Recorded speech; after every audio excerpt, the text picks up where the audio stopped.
नमस्कार दोस्तों, आज की वीडियो में हम एक एक्सपेरिमेंट करने जा रहे हैं और एक्सपेरिमेंट करके ये पता करेंगे कि जब हम कैपेसिटर को डीसी सोर्स के साथ कनेक्ट करते हैं तो किस तरह से वो चार्ज होता है और डिस्चार्ज होता है। तो दोस्तों, स्क्रीन पे आपके सामने ये सेल लगा हुआ है, 9 वोल्ट की बैटरी है, इसके साथ ये एलईडी और सीरीज में ये कैपेसिटर। अगर मैं इसको हाइड कर लूँ तो हम साफ देख रहे हैं कि एक सीरीज सर्किट है जिसमें सीरीज में कैपेसिटर लगा हुआ है, 3 एलईडी जो करंट को बताने के लिए कि कब करंट कम हो रहा है, ज़्यादा हो रहा है, और साथ में एक स्विच। अभी दोनों स्विच ऑफ हैं। मैं ये स्विच ऑफ रखता हूँ और केवल कैपेसिटर को चार्ज होने देता हूँ, मतलब ये हमारा स्विच है, इसको ऑन करता हूँ। देखिए एलईडी का ग्लो धीरे धीरे कम हो गया है, मतलब कैपेसिटर हमारा चार्ज हो गया है। अब मैं क्या करता हूँ, इस स्विच को ऑफ कर देता हूँ। ये स्विच ऑफ करने से ये बैटरी डिस्कनेक्ट हो गई और ये वाला स्विच ऑन करता हूँ। देखिए स्विच ऑन करते ही ये एलईडी लाइट अप हो गई है और ये एलईडी भी धीरे धीरे डिम होती जा रही है, मतलब जो कैपेसिटर चार्ज हुआ था वो यहाँ से धीरे धीरे डिस्चार्ज होना शुरू हो गया। इस सर्किट को हम कुछ ऐसे भी समझ सकते हैं। देखिए ये कैपेसिटर है 25 वोल्ट 4700 माइक्रोफैरड।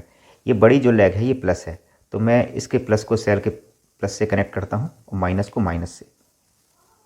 थोड़ी देर कनेक्ट करने पर ये कैपेसिटर चार्ज हो गया होगा। अब कैपेसिटर चार्ज हो गया है तो मैं इस एलईडी का जो एक टर्मिनल मैंने यहाँ कनेक्ट कर दिया है, दूसरे टर्मिनल में रेजिस्टेंस लगा दिया है ताकि एलईडी फ्यूज ना हो, और इसको मैं यहाँ कनेक्ट कर रहा हूँ।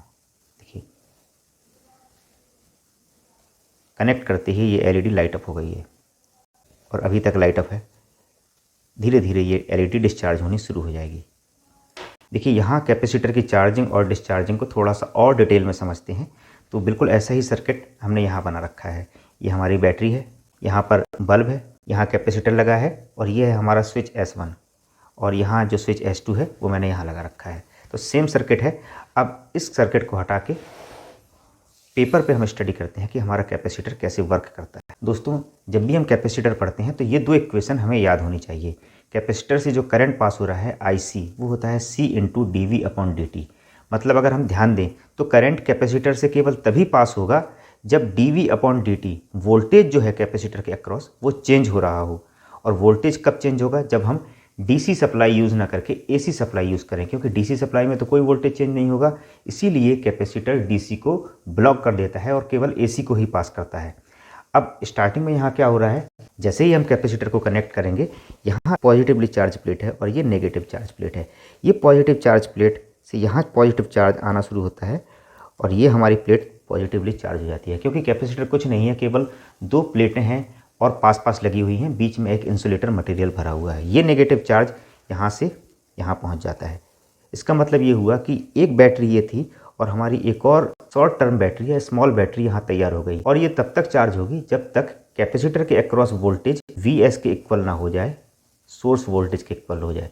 जब ये दोनों इक्वल हो जाएंगे तब सर्किट में करंट 0 हो जाएगा। अब आइए इसे ग्राफ के थ्रू समझते हैं। करंट जो है धीरे धीरे कम हो रहा है और वोल्टेज धीरे धीरे बढ़ रहा है। किस केस में? चार्जिंग के केस में। चार्जिंग का केस कब है?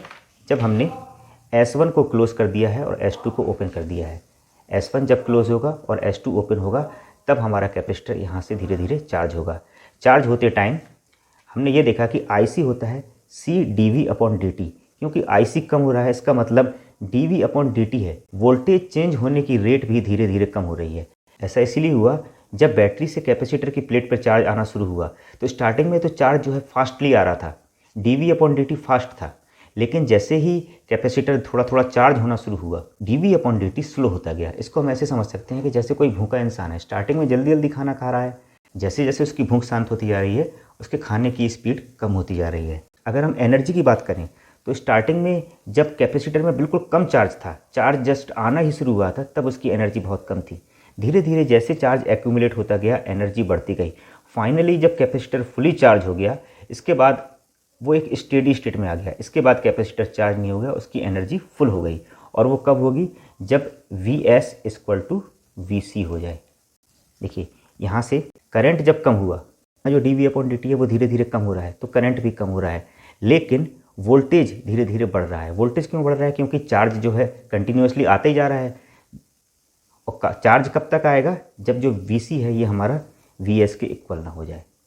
तो ये था चार्जिंग का केस। अब हम क्या करेंगे, S1 को ओपन कर देंगे और S2 को क्लोज कर देंगे, तो केवल हमारा ये वाला सर्किट रह जाएगा।